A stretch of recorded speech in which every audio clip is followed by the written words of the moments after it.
बहुत समय पहले की बात है। कहते हैं कि उस समय परी लोक की परियां धरती पर आती थीं। यहाँ दिन भर विचरण करती थीं और रात का अंधेरा होने के पहले वापस चली जाती थीं। परियों को धरती की स्वच्छ साफ पानी की नदियाँ, झरने, बड़े बड़े तालाब और ऊंचे ऊंचे पर्वत बहुत अच्छे लगते थे। परियां हमेशा जंगलों में ऐसे स्थान पर आती थीं जहाँ दूर दूर तक कोई आदमी न हो। परियां आदमी से बहुत डरती थीं और यदि उन्हें कोई आदमी दिखाई पड़ जाता था तो वे उसके पास आने के पहले उड़ जाती थीं और वह स्थान छोड़ देती थीं। इसके बाद वह किसी नए स्थान की खोज करती थीं और फिर वहां आना आरंभ कर देती थीं। परियों को धरती पर अनेक बार कई मुसीबतों का सामना भी करना पड़ा, लेकिन उन्हें धरती इतनी अच्छी लगती थी कि वे धरती पर आने का मोह छोड़ नहीं पाती थीं और जब भी उन्हें अवसर मिलता वे धरती पर अवश्य आ जाती थीं। परी लोक की परियां तो धरती पर प्रायः आती रहती थीं, किंतु परियों की रानी धरती पर कभी नहीं आई और न ही उसने अपनी बेटी को भी धरती पर कभी नहीं आने दिया। रानी परी ने अपनी माँ से सुन रखा था कि धरती बहुत सुंदर है, किंतु धरती पर खतरे भी कम नहीं हैं। अतः उसने यह निश्चय कर लिया था कि वह धरती पर कभी नहीं जाएगी। परियों की राजकुमारी अर्थात रानी परी की बेटी अभी छोटी थी। वह अपने साथ की बड़ी परियों से हमेशा धरती की सुंदरता और धरती के लोगों के किस्से कहानियाँ सुना करती थी। वे उसे उसके साथ की परियां प्रायः बताती रहती थीं कि वे धरती की नदियों, झीलों, तालाबों में खूब नहाती और तरह तरह की जल क्रीड़ाएं करती हैं। वे धरती पर बड़े बड़े सुंदर वृक्ष हैं जिन पर तरह तरह के रंग बिरंगे फूल खिलते हैं और मीठे मीठे फल लगते हैं। परियां बताती थीं कि वे फूल तोड़कर उनकी मालाएं बनाती हैं और फल खाती हैं। एक बार उन्होंने फूलों की मालाएं बनाकर अपनी राजकुमारी को भी दी। परियों की राजकुमारी जैसे जैसे बड़ी होती गई, उसकी धरती पर जाने की इच्छा बढ़ती गई। वह धरती पर आकर यहाँ के पहाड़, नदियाँ, झीलें, तालाब, झरने, पेड़ पौधे, फल फूल, जंगली जीव जंतु, पशु पक्षी आदि देखना चाहती थी और अन्य परियों के समान इनका आनंद लेना चाहती थी। पर रानी परी को अपनी बेटी की इस इच्छा के बारे में जब मालूम हुआ तो वह बहुत नाराज हुई और उसने धरती पर जाने वाली परियों का अपनी बेटी से मिलना पूरी तरह बंद करा दिया। धीरे धीरे काफी समय बीत गया। परियों की राजकुमारी अब बड़ी हो गई। वह बिल्कुल अपनी माँ रानी परी जैसी दिखाई देने लगी थी। वह बहुत सुंदर थी। उसका गोरा रंग और सुनहरे बाल साफ बताते थे कि वह परियों की राजकुमारी है। परियों की राजकुमारी कुछ समय तक तो रानी परी की कैद में अकेली रही, लेकिन जब उससे यह सहन नहीं हुआ तो उसने चुपचाप महल के बाहर निकलना और धरती पर जाने वाली परियों से मिलना आरंभ कर दिया। परियों की राजकुमारी अन्य परियों से इस तरह मिलती थी कि रानी परी को इस बात का कभी पता नहीं चलता था। एक बार परियों की राजकुमारी ने अपने साथ की परियों से धरती पर उसे ले चलने का आग्रह किया। सभी परियां रानी के क्रोध से बहुत डरती थीं, अतः उन्होंने परियों की राजकुमारी को साथ ले चलने से मना कर दिया।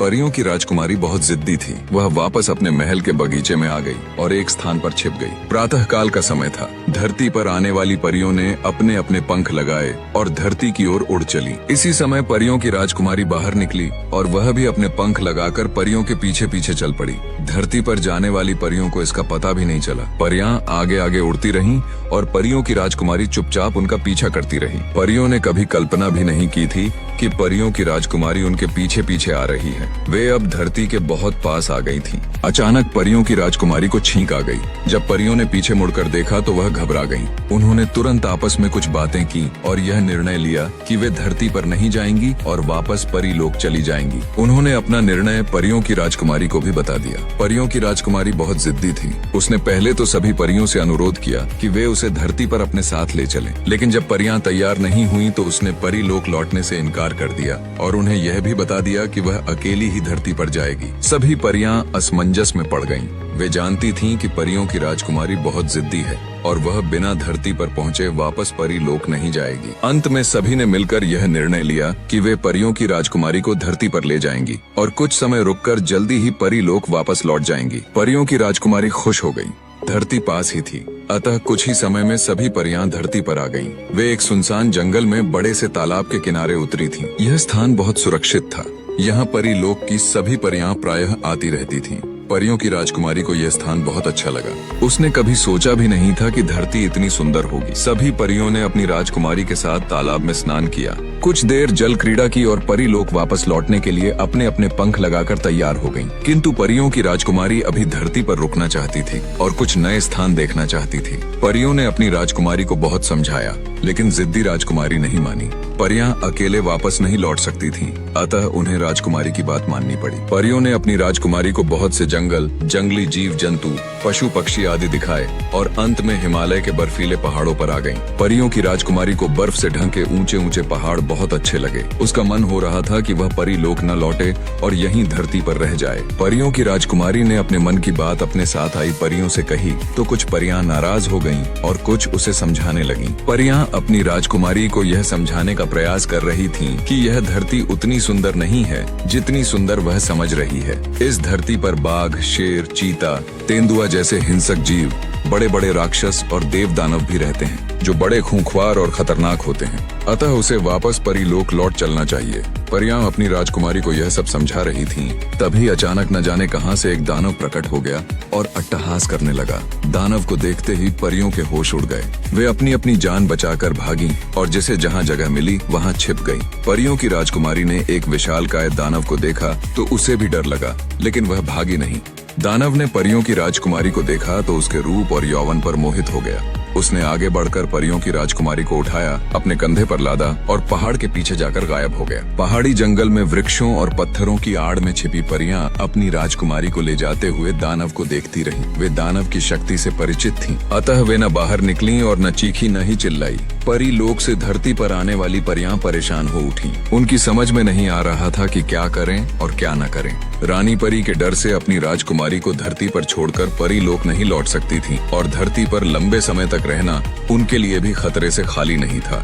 परियों ने आपस में एक दूसरे के साथ विचार विमर्श किया। एक परी ने कहा कि धरती पर राक्षसों और देव दानवों के साथ ही वीर, साहसी और नेक इंसान भी रहते हैं। दूसरी परी ने सुझाव दिया कि सभी परियों को ऐसे इंसान की प्रतीक्षा करनी चाहिए और उसके सहयोग से अपनी राजकुमारी को मुक्त कराना चाहिए। एक अन्य परी ने सुझाव दिया कि प्रतीक्षा करने में बहुत समय लगेगा, ऐसा इंसान न जाने कब आए, अतः सभी को मिलकर ऐसे इंसान को ढूंढना चाहिए और राजकुमारी को मुक्त कराने का अनुरोध करना चाहिए। सभी परियों को अंतिम परी का सुझाव अच्छा लगा और उन्होंने यह तय किया कि वे साधारण स्त्रियों के रूप में अगले दिन से ही एक वीर, साहसी और नेक इंसान की खोज आरंभ कर देंगी और जल्दी से जल्दी अपनी राजकुमारी को दानव से मुक्त कराने का प्रयास करेंगी। परियों ने किसी तरह एक प्राकृतिक गुफा में रात बिताई और सवेरा होते ही अपना अभियान आरंभ कर दिया। वे इधर उधर फैल गईं और जंगल से गुजरने वालों पर नजर रखने लगीं। परियों को शाम हो गई, किंतु वीर, साहसी और नेक इंसान तो दूर की बात, उन्हें कोई साधारण इंसान भी नहीं दिखाई दिया।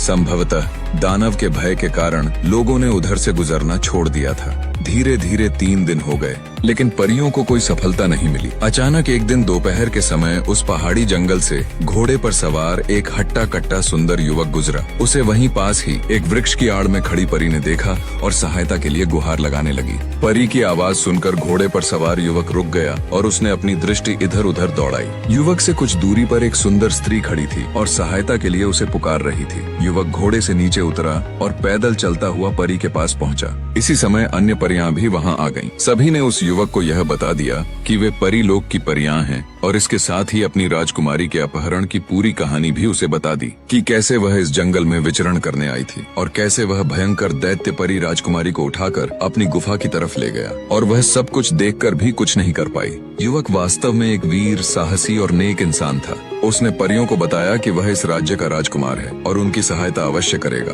परियों को राजकुमार की यह बात सुनकर थोड़ी बहुत राहत मिली। राजकुमार अपने राज्य के सभी क्षेत्रों से अच्छी तरह परिचित था। उसे दानव की पूरी जानकारी थी और यह भी मालूम था कि दानव कहाँ रहता है। राजकुमार ने परियों को आश्वासन दिया कि वह उनकी राजकुमारी को दानव से मुक्त कराने का पूरा प्रयास करेगा। इसके बाद वह अपने घोड़े पर सवार हुआ और एक ओर बढ़ गया। राजकुमार ऊंची ऊंची असमतल पहाड़ी चट्टानों पर बड़ी तेजी से अपना घोड़ा दौड़ाता रहा और कुछ समय बाद एक बड़ी नदी के पास आ पहुंचा। इस नदी के किनारे अनेक बड़ी बड़ी गुफाएं थीं। राजकुमार ने अपनी तलवार निकाली और एक गुफा के सामने आकर खड़ा हो गया। यह वही दानव की ही गुफा थी। गुफा के द्वार पर एक भारी पत्थर अड़ा हुआ था। इससे यह साफ था कि दानव अपनी गुफा में नहीं है। राजकुमार ने अपनी तलवार पास की एक चट्टान पर रखी और पत्थर हटाने का प्रयास करने लगा। पत्थर बहुत भारी था और टस से मस नहीं हो रहा था। राजकुमार बहुत देर तक पत्थर हटाने का प्रयास करता रहा। अंत में उसे सफलता मिली और पत्थर इतना खिसक गया कि गुफा के द्वार पर एक व्यक्ति के निकल जाने योग्य जगह बन गई। राजकुमार ने अपनी तलवार चट्टान से उठाई और पूरी सावधानी के साथ गुफा के भीतर आ गया। शाम होने में अभी कुछ समय बाकी था।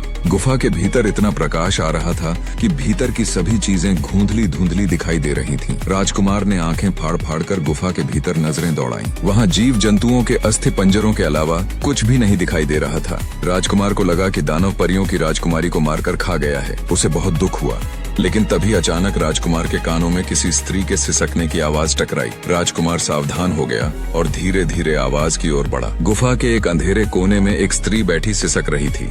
राजकुमार ने अनुमान लगाया कि यही परियों की राजकुमारी है। उसने जल्दी जल्दी अपना परिचय दिया और उसका हाथ पकड़कर बाहर आ गया। दानव के अत्याचारों के कारण परियों की राजकुमारी का रंग पीला पड़ गया था और वह मुरझा गई थी, किंतु इससे उसकी सुंदरता में कोई कमी नहीं आई थी। वह अभी भी उतनी ही सुंदर थी और उसके चेहरे पर वही तेज था जो एक परी में होता है। राजकुमार ने जब परियों की राजकुमारी को देखा तो वह उस पर मोहित हो गया। परियों की राजकुमारी बहुत घबराई हुई थी। इस समय उसे राजकुमार एक देवदूत जैसा लग रहा था। राजकुमार जानता था कि यह स्थान सुरक्षित नहीं है। दानव कभी भी वापस आ सकता था और उन दोनों के लिए मुसीबतें खड़ी कर सकता था। अतः राजकुमार ने परियों की राजकुमारी को घोड़े पर बैठाया और स्वयं भी घोड़े पर सवार हो गया। राजकुमार का घोड़ा अभी 2-4 कदम भी आगे नहीं बढ़ा था कि न जाने कहां से दानव प्रकट हो गया और घोड़े के सामने आकर खड़ा हो गया। परियों की राजकुमारी ने दानव को देखा तो वह भय से अचेत हो गई। राजकुमार ने भी दानव को देखा। वह घोड़े के सामने सीना ताने उसका रास्ता रोके खड़ा था। राजकुमार वीर और साहसी था। वह घोड़े से नीचे उतरा, परियों की राजकुमारी को सहारा देकर नीचे उतारा, उसे एक स्थान पर लिटाया और तलवार लेकर दानव के सामने आ गया। दानव ने राजकुमार को इस रूप में देखा तो जोर से हंसा। उसने राजकुमार को ऊंची आवाज में चेतावनी दी कि यदि वह उससे युद्ध करेगा तो बिना मौत मारा जाएगा। उसने राजकुमार को यह भी समझाया कि वह असीम शक्तिशाली दानव है, कोई उससे जीत नहीं सकता। राजकुमार ने दानव की बात का कोई उत्तर नहीं दिया और मुस्कुराता रहा। राजकुमार की मुस्कुराहट ने दानव का क्रोध और भी बढ़ा दिया। उसने अपना दाहिना हाथ बढ़ाकर राजकुमार को पकड़ने की कोशिश की। राजकुमार सावधान था। उसने नीचे झुककर तलवार से दानव के हाथ पर वार कर दिया। उसका निशाना अचूक था। अगले ही क्षण दानव का दाहिना हाथ जमीन पर पड़ा था। हाथ कटते ही दानव का क्रोध 7वें आसमान पर पहुंच गया। उसने चीखते हुए बायां हाथ राजकुमार को पकड़ने के लिए बढ़ाया। राजकुमार ने अपनी तलवार से दानव का बायां हाथ भी काट डाला। इसी समय एक चमत्कार हुआ।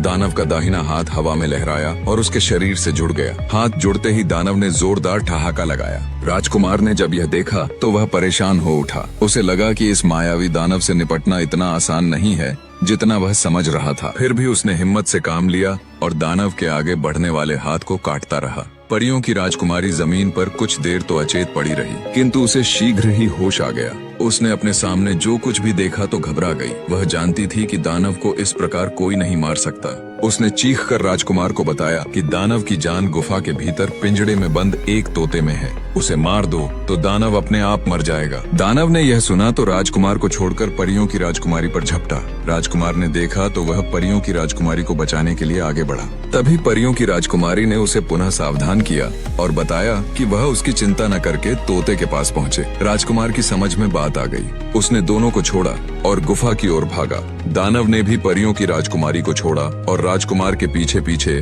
वह भी गुफा की ओर भागा। लेकिन इससे पहले कि दानव राजकुमार को पकड़ पाता, राजकुमार ने पिंजड़ा खोलकर तोते की गर्दन मरोड़ दी। तोते के मरते ही दानव जमीन पर गिरकर तड़पने लगा और कुछ ही क्षणों में मर गया। इसी मध्य परियों की राजकुमारी भी गुफा के भीतर आ गई थी। राजकुमार ने परियों की राजकुमारी का हाथ पकड़कर उसे घोड़े पर बैठाया और फिर स्वयं घोड़े पर सवार होकर एक ओर चल पड़ा। रात का अंधेरा धीरे धीरे बढ़ रहा था। राजकुमार परियों की राजकुमारी को घोड़े पर आगे बैठाए प्रतीक्षा करती हुई परियों की ओर तेजी से बढ़ रहा था। राजकुमार जिस समय परियों के मिलने वाले स्थान पर पहुंचा तो आधी रात हो चुकी थी। उसने इधर उधर देखा लेकिन उसे कहीं भी कोई परी नहीं दिखाई दी। राजकुमार को बड़ा आश्चर्य हुआ। अचानक उसके कानों में घोड़े के हिनहिनाने की आवाज पड़ी। इसी समय कुछ घुड़सवार सैनिक उसके सामने आए, अपने अपने घोड़े से नीचे उतरे और सिर झुकाकर खड़े हो गए। ये सभी राजकुमार के सैनिक थे जो राजकुमार के महल में वापस न लौटने के कारण उसकी खोज में निकले थे। परियों को इन सैनिकों ने बंदी बना लिया था। राजकुमार की आज्ञा से सैनिकों ने सभी परियों को मुक्त किया। एक एक परी को एक एक सैनिक ने अपने घोड़े पर बैठाया और महल आ गए।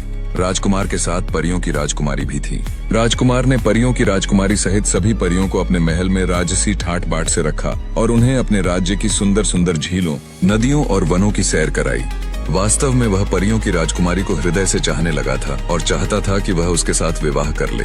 परियों की राजकुमारी भी राजकुमार की वीरता, साहस और सद्व्यवहार पर मोहित थी और उसे चाहने लगी थी, पर उसे अपनी माँ रानी परी का भी डर था। उसके साथ की परियों ने भी एक एक सैनिक को पसंद कर लिया था और उनके साथ रंगरेलियां मना रही थीं। इधर परियों और अपनी बेटी के न लौटने के कारण परीलोक की रानी बहुत चिंतित थी। उसने कुछ समय तक तो प्रतीक्षा की और उसके बाद अपना चमत्कारी तारास्त्र लेकर धरती की ओर चल पड़ी। रानी परी का तारास्त्र बड़ा ही चमत्कारी था। उसने अपने तारास्त्र के द्वारा यह मालूम कर लिया था कि उसकी बेटी और अन्य परियां धरती पर कहाँ हैं और क्या कर रही हैं। उसे यह जानकर बहुत क्रोध आया कि उसकी बेटी अन्य परियों के साथ धरती के मानवों के साथ रंगरेलियां मना रही है। रानी परी सीधी राजकुमार के महल के बगीचे में पहुंची, जहां परियों की राजकुमारी इस समय राजकुमार का सिर अपनी गोद में लिए हुए किसी मधुर विषय पर बातें कर रही थी। उसने अपने सामने रानी परी को देखा तो उसके होश उड़ गए। रानी परी बहुत क्रोध में थी। परियों की राजकुमारी ने राजकुमार का सिर अपनी गोद से हटाया और उठकर खड़ी हो गई। इसी समय परीलोक की अन्य परियां भी अपने अपने साथी सैनिकों के साथ आ गईं। रानी परी ने सभी परियों को जलती हुई आंखों से देखा और उन्हें परीलोक वापस चलने का आदेश दिया, लेकिन परियों ने अपने अपने सिर नीचे कर लिए और अपने अपने साथी का हाथ पकड़ लिया। रानी परी की समझ में आ गया कि बात बहुत आगे बढ़ चुकी है।